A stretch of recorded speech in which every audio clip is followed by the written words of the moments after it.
안녕하십니까.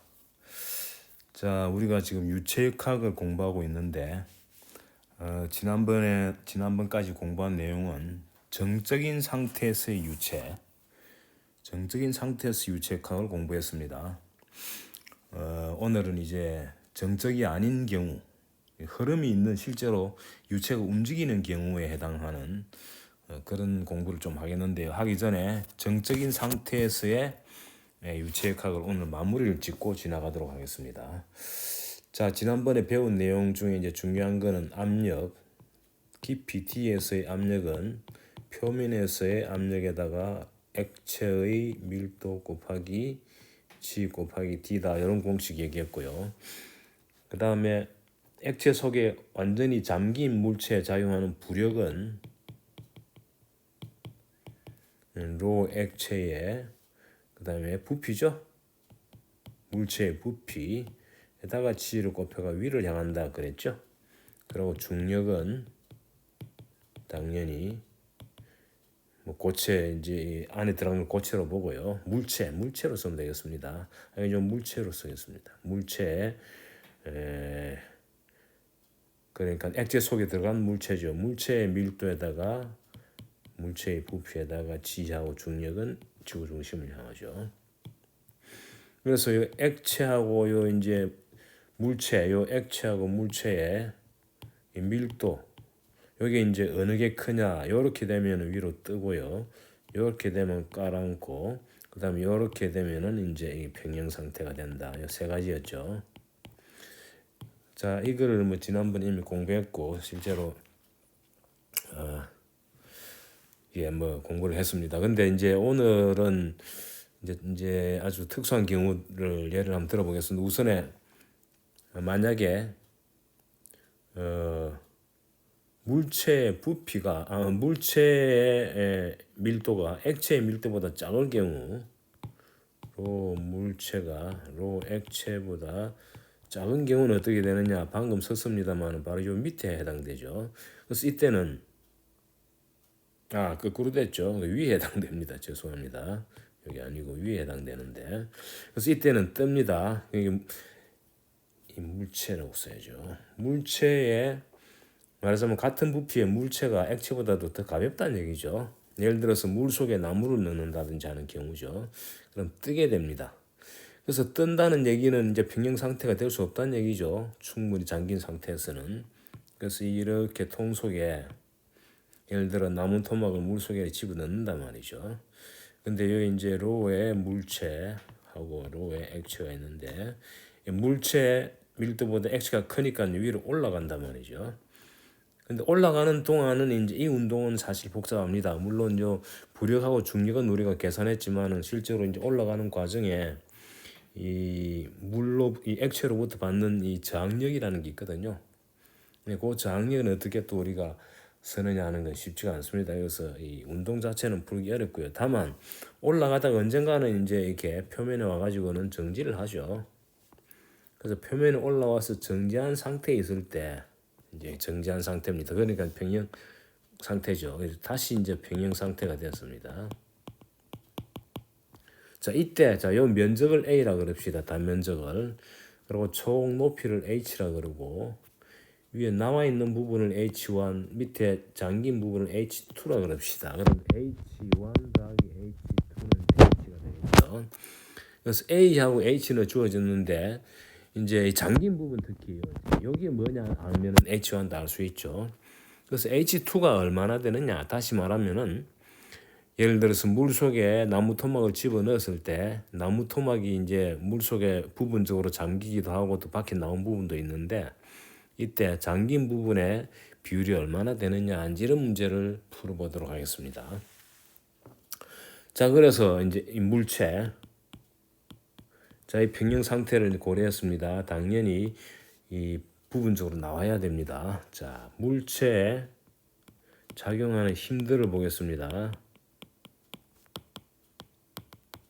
자, 첫 번째는 중력이 있죠.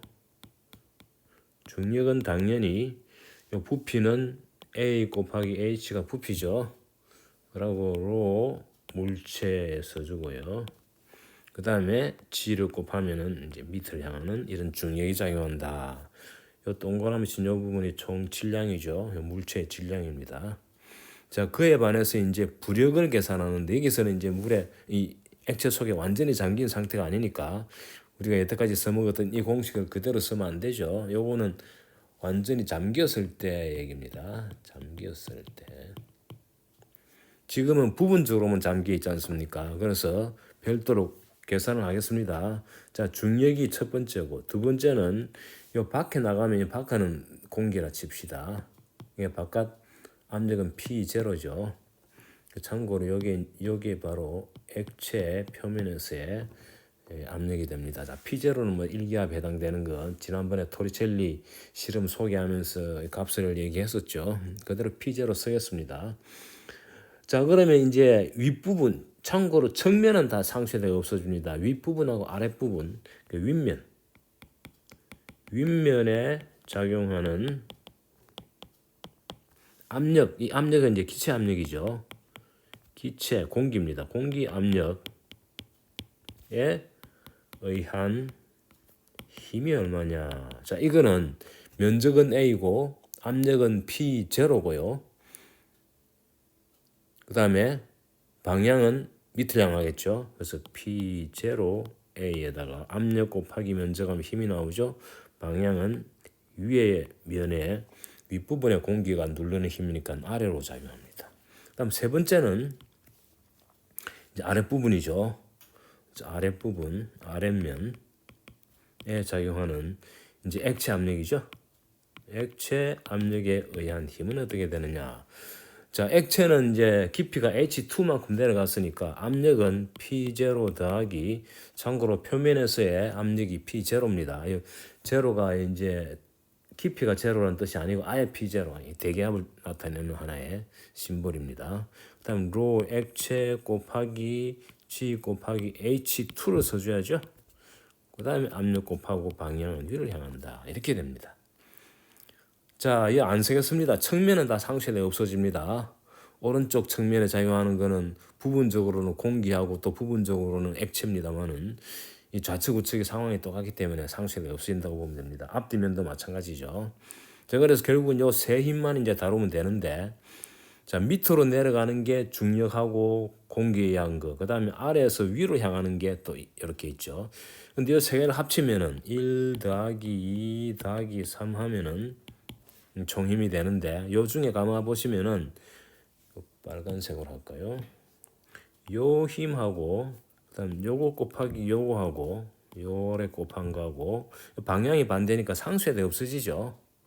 그래서 그 두 개는 상쇄돼 없어지고 남는 거는 중력에 의한 로 물체의 AHG 밑을 향하는 거 더하기 로 액체의 A자 먼저 쓸까요? H2G 위를 향하는 거 이렇게 됩니다. 자, A하고 G는 공통인수죠. 그래서 AG를 밖으로 뽑아내고요. 그리고 위로 향하는 거를 기준으로 하겠습니다. 그럼 A하고 G는 빠졌고 로 액체 H2 괄호 열고 로 액체 H2 그 다음에 방향이 앞에 중력은 방향이 반대니까 빼줘야죠. 빼기 로 물체 H 괄호에 닫고 이렇게 하면 되죠. 자, 그래서 요 지금 액체 표면에 떠 있는 이 물체에 작용하는 힘은 이제 이렇게 되는데 보시면은 이제 이게 평형 상태가 되니까 이게 이제 should be 제로가 돼야 되겠죠. 여기 이제 평형이라는 거 이용합니다. 평형 상태. 제로가 돼야 되니까 요 괄호 안이 0이 돼야 되겠죠. 그래서 따라서 로 액체 H2 빼기 로 물체 H가 0이다. 이거는 이꼬르 로 물체 H다. 이렇게 쓸 수 있겠죠. 자, 딴 거는 다 알고 H2만 우리가 모르지 않습니까? 따라서 H2는 H에다가 뭘 곱한 것이냐? 바로 로 액체분의 로의 물체다. 액체분의 물체다. 근데 로 액체가 로 물체보다도 크다 그랬으니까 요 관로한 양이 1보다 작죠. 양수고. 그러니까 H2는 H보다 더 작은 값이죠. 그래서 H2는 H보다 작은 값입니다. 그 이유는 로 물체가 때문이다. 이렇게 해서 나오는 계산을 할 수 있습니다. 여기 보시면 여기 핵심이죠. 그래서 결과적으로 이런 식으로 쓸 수 있죠. H2 대 H 잠긴 부분 대 전체는 로 물체 대 로 액체다. 이게 전체 중에 잠긴 부분의 비는 바로 로 액체에 대한 로 물체의 비하고 똑같다는 이런 이제 답이 나옵니다. 자, 여기서 이제 우리가 사실은 요 2하고 3을 합친 거 있죠. 여기 힘의 2하고 3을 합친 요거를 이제 우리가 이 압력에 의한 거 아닙니까? 압력에 의한 거. 물론 위에 부분은 이제 기체고 밑에는 액체입니다만 하여간 압력에 의한 힘이죠. 그 본질적인 물체에 작용하는 힘은 중력이고요. 물체 주위의 압력 차이에 의해서 생기는 힘이죠. 이걸 우리가 부력이라 그런단 말이죠. 그래서 부력은 여기서 부력 계산해 보면은 요 두 개 합치면 됩니다. 두 개 합치면 요 빨간 거는 없어져 버리고 남는 거는 요거밖에 없죠. 그 다음에 GH2A 위를 향한다. 이렇게 쓰면 됩니다. 이게 뭐냐면은 로 액체 곱하기 G는 뒤로 빼고요. 요 두 개가 바로 A 곱하기 H2가 괄로 열면 요 부분이 잠긴 부분 부피죠.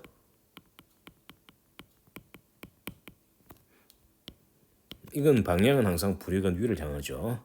요 G는 이제 중력 가속도고요. 그 부피 곱하기 밀도 하면은 이제 질량인데 어느 부분의 질량이냐?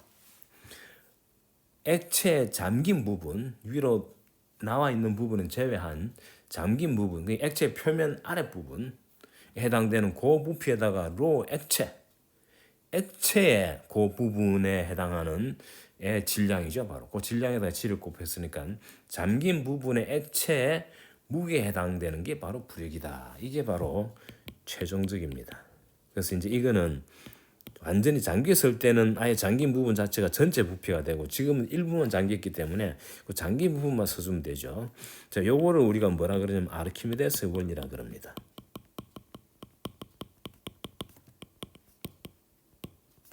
아르키메데스의 원리. 그러니까 이제 아르키메데스의 원리는 액체의 잠긴 부분 밖에 나와 있는 거는 빼야 됩니다. 그 부피에 해당되는 액체의 질량에다가 G를 곱한 거 그게 바로 부력의 크기고 방향은 위쪽으로 작용한다는 걸 알고 있으면 되겠습니다. 자, 그래서 이 정도로 해가지고 이제 정력학, 유체역학 중에서 이 흐름이 없는 경우는 이제 이 정도로 하고요. 자, 이제부터는 정상류를 다루겠습니다. 정상류. 영어로 이제 스테디 커런트라 그러는데 류는 흐름이죠.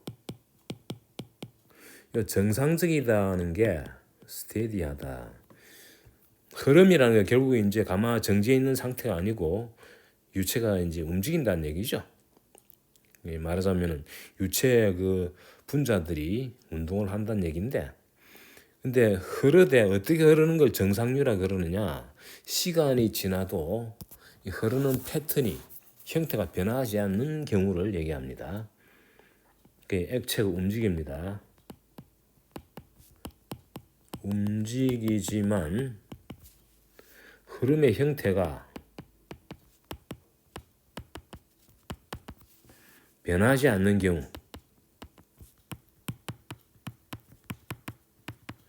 계속 같은 패턴으로, 물론 이제 이렇게 하려면은 이 통 속에 넣어서는 안 되겠죠. 통 속에서는 물체가 흐르면 굉장히 복잡하지 않습니까? 그게 아니고 이제 튜브를 주로 다룹니다. 그래서 튜브가 뭐 같은 높이 있을 필요도 없습니다. 꾸불꾸불 해도 상관없어요. 그래서 이렇게 뭐 이런 식으로 생긴 튜브 같은 거 있죠. 여기에 이제 이렇게 높이 뭐 변할 수도 있으니까 이렇게 이 튜브 내부에 액체가 흐르는 거예요. 자, 요 면적을 요 A1이라고 그러고 여기는 A2라 그러고 여기 흐르는 속력을 V1이라고 그러고 당연히 튜브 방향으로 움직이겠죠. 이제 면적이 다를 수 있습니다. 여기는 V2라 그러고요. 그리고 요 부분에 물론 이거 튜브의 일부만 그린 거죠. 튜브가 오른쪽 왼쪽으로 계속 됩니다만은 다 그릴 수가 없으니까 일부를 그렸다고 보시고요. 여기 압력을 P1이라고 그러고 이쪽에 압력을 P2라고 그러고 그리고 대충 기준을 잡아가지고 요 높이를 H1이라고 그러고 높이를 H2라고 그러겠습니다. 높이 차이도 있을 수 있다고 보고요. 그리고 요 속에 들어가 있는 이 액체, 흐르고 있는 액체의 밀도를 로 액체라 그러겠습니다. 자, 그러면 이제 여기에 여러 이제 문자들이 등장하는데 A1, A2는 단면적, A1, A2는 관의 단면적, 통로죠 말하자면. 그 다음에 V1, V2는 유체 속력이죠. 그 V1, V2가 시간이 지나도 변하지 않는다는 거죠. 요 패턴이 계속 유지되는 거예요. 물론 이제 이렇게 하려면은 이 왼쪽에서 이 액체가 계속 공급이 돼야 되고 또 오른쪽으로는 계속 빠져나가는 거죠. 자, 이게 이제 정상류입니다. 자, 그 다음에 P1은 1부분에서의 압력, P2는 2부분에서 압력이죠. 여기는 압력입니다. 그 다음 H1, H2는 어떤 기준에서의 높이에 해당된다. 이렇게 보시면 됩니다. 자, 요런 이제 물리량이 주어졌을 때 정상류에 해당되는 중요한 공식이 이제 두 가지 등장합니다. 자, 첫 번째 공식이 바로 A1 V1하고 A2 V2가 똑같아 하는 겁니다. 단면적 곱하기 속력은 어디서나 똑같아. 1부분에서나 2부분에서나 뭐 가운데 하나 또 3부분을 잡아도 그것도 마찬가지입니다. 각 부분에서의 단면적에다가 고기를 통과하는 유체의 속력을 곱하면은 이 값은 변하지 않는다. 자, 요거는 사실 중요한 게 뭐냐면은 이 액체 경우만 성립됩니다. 액체의 중요한 성질이 뭐냐 기억납니까? 비압축성. 액체의 비압축성 성질 때문이다. 압축이 안 된다는 거죠. 모양은 변하더라도 액체의 부피는 안 변한다는 그 성질 때문에 이런 식이 나옵니다. 요 식을 연속 방정식이라고 합니다. 그러니까 요 단면적 두 개를 알고 한쪽의 속력을 알면은 나머지 속력은 요 관계식을 이용해서 구할 수 있다는 거죠. 그래서 A1, A2, V1, V2가 독립적으로 멋대로 주어지는 값이 아니고 딱 이런 어떤 룰을 지키면서 값이 존재한다는 그게 이제 첫 번째 식이고요. 자, 두 번째는 요거 이제 좀 복잡한 식입니다. 자, 압력 더하기 로 액체 GH 더하기 2분의 1 로 액체 V 제곱 요 값. 이 값은 튜브에 어디에서나 똑같아. 그래서 1하고 2를 두 개를 비교하면은 1일 때는 1을 써주면 되고 요거하고 이 부분에서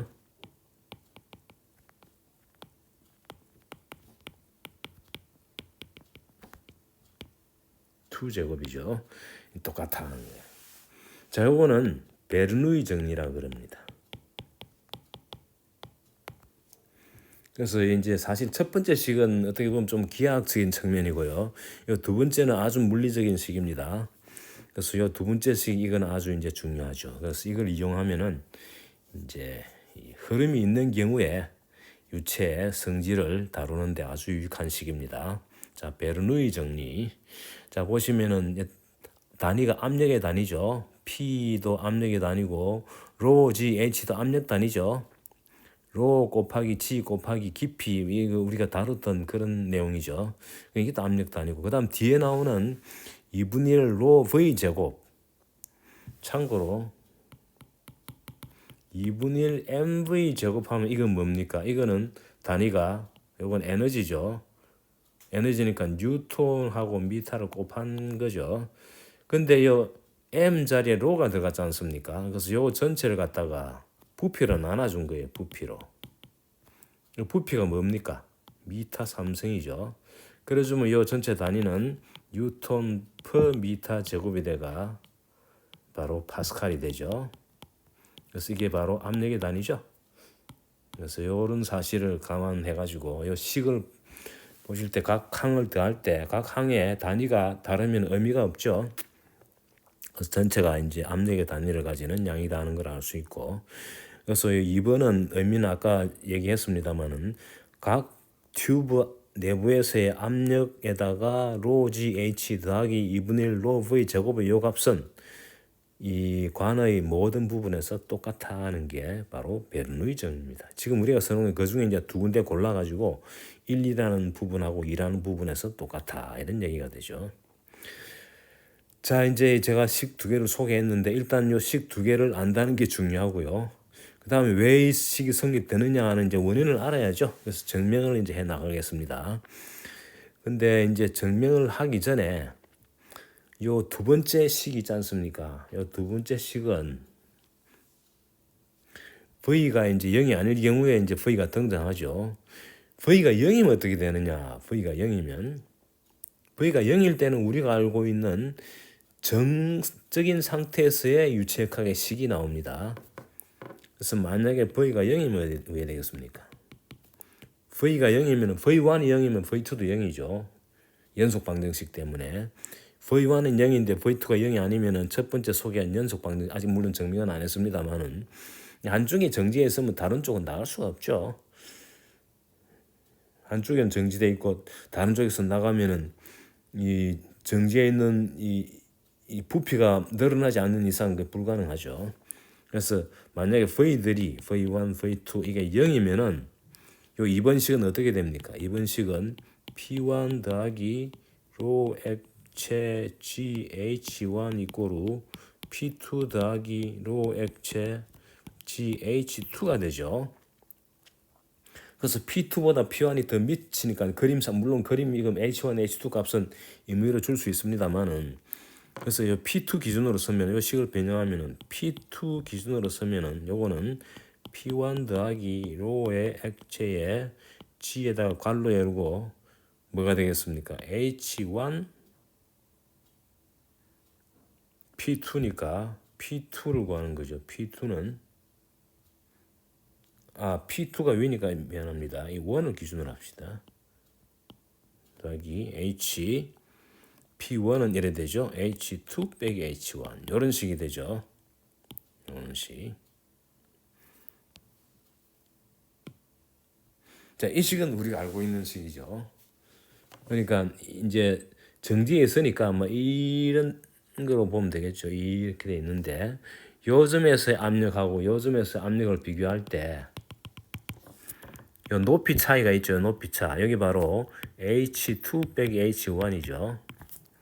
요걸 A라 그러고 요걸 B라 그러면은 A에서의 압력은 B에서의 압력 더하기 로 액체 G의 H2 빼기 H1이라는 우리가 이미 알고 있는 정역학, 정적인 상태에서의 유체역학의 식이 그대로 나왔죠.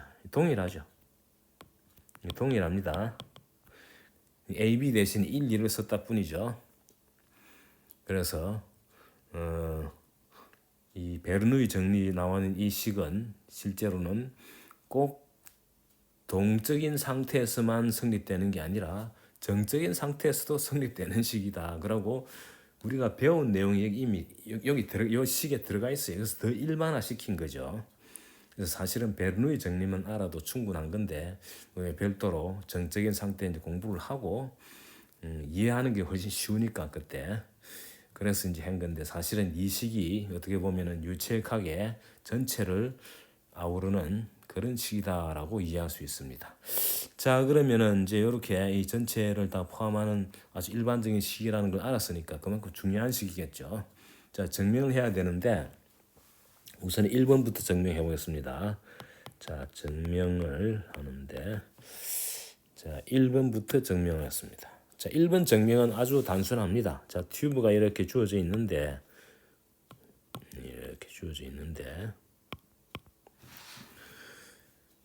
자, 시간을 델타 t만큼 시간 동안 여기 1부분이고 2부분이죠. 1부분이고 여기 2부분입니다. 자, 1부분의 단면적 A1이죠. A1을 통과하는 액체의 양은 얼마겠습니까? 부피를 해도 되고 질량을 해도 상관없습니다. 자, 뭐 질량을 할까요? 질량으로. 자, 델타 t 동안 A1 단면적을 통과하는 액체의 양은 바로 뭐 하면 됩니까? 델타 t 동안이니까 속력이 V1 아닙니까? 그래서 요만큼 요렇게 요 길이를 갖다가 여기서까지 요 길이를 빨간색으로 할까요? 여기서까지 요 길이를 갖다가 V1 델타 t라 그러면은 요 V1 델타 t가 바로 요 단면적에서 출발한 액체가 델타 t 동안 움직인 거리가 되겠죠. 속력은 V1이고 시간은 델타 t니까 V1 델타 t라는 요거를 이제 하나의 원통인데 이 원통에 델타 t는 참고로 작다고 보세요. 제가 그림을 크게 그렸는데 아주 짧은 시간으로 보면 됩니다. 자, 요 부피 안에 들어가는 물이 바로 요 질문의 답이죠. 답은 뭐냐? 자, 길이는 V1 델타 t고 단면적은 A1이니까 A1 곱하기 V1 델타 t. A1은 이 단면적이고 V1 델타 t는 길이죠. 그럼 부피가 나오죠. 요 부피에다가 로 액체 해주면은 바로 요게 질량이죠. 이거 이해가 되죠? 이 밖에 있는 건 그 전에 통과했고 여기 있는 건 아직 통과 안 한 거죠. 요 내부에 있는 요 이제 액체, 요 내부에 있는 액체가 바로 델타 t 동안 A1을 통과하는 액체의 양입니다. 자, 마찬가지로 같은 시간 동안 자, 요 오른쪽 옮깁시다. 자, 똑같은 시간 동안 델타 t 동안 A2를 통과하는 액체의 양은 얼마냐? 자, 이거는 얼마입니까? 이거는 요 질량을 얘기한다고 봅시다. 이거 똑같은 논리로 이건 단면적이 A2죠. A2란 단면적에 여기도 이제 이렇게 그림을 여기 그려도 상관없습니다만 이쪽에 별도로 그려도 되고 이것도 마찬가지로 요 길이는 V2 델타 t입니다. 이 속력이 다르니까 V1 델타 t하고 V2 델타 t 그림상으로 보면 사실은 V2가 더 빠릅니다. 봅시다. 뭐가 되는지. 자, A2는 단면적이고 길이는 V2 델타 t가 되고 이게 부피고 이따다가 로 액체 곱하면 되죠. 자, 그럼 이제 가만 생각해 보세요. 매 이제 델타 t라는 시간이 계속 흐르는데 A1을 통과하는 요 양하고 A2를 통과하는 이 양이 다르면 안 되겠죠. 다르면은 예를 들어 A1을 통과하는 양이 A2를 통과하는 양보다 많다 그러면은 그만큼 이 액체가 요 A1, A2 사이에 모인다는 얘기가 되죠. 그럼 왜 됩니까? 압축이 돼가지고 압력이 증가하고 압력보다도 압축이 돼가지고 밀도가 증가하죠. 근데 밀도는 안 변한다 그랬지 않습니까? 액체는 비압축성이지 않습니까? 그래서 델타 t 동안 A1을 통해서 들어가는 양하고 똑같은 시간 동안 A2를 통해서 나가는 양이 똑같아야 됩니다. 이 관이기 때문에 관 밖으로 또는 관 외부에서 안으로 들어간 이런 건 없습니다. 오로지 관을 통해서만 움직이기 때문에 그래서 결과적으로 이 두 개 같아야 됩니다. 요 앞에 둘이 동일해야 된다. 같아야 하면 둘이 요거하고 요거 요 둘이 같아야 한다. 비압축성이 바로 여기 나오죠. 여기는 부피가 안 변해야 되는 거죠. 가운데 부분에. 그래서 결과적으로 A1, V1, 델타 T로 액체 이꼬르 A2, V2, 델타 T로 액체다.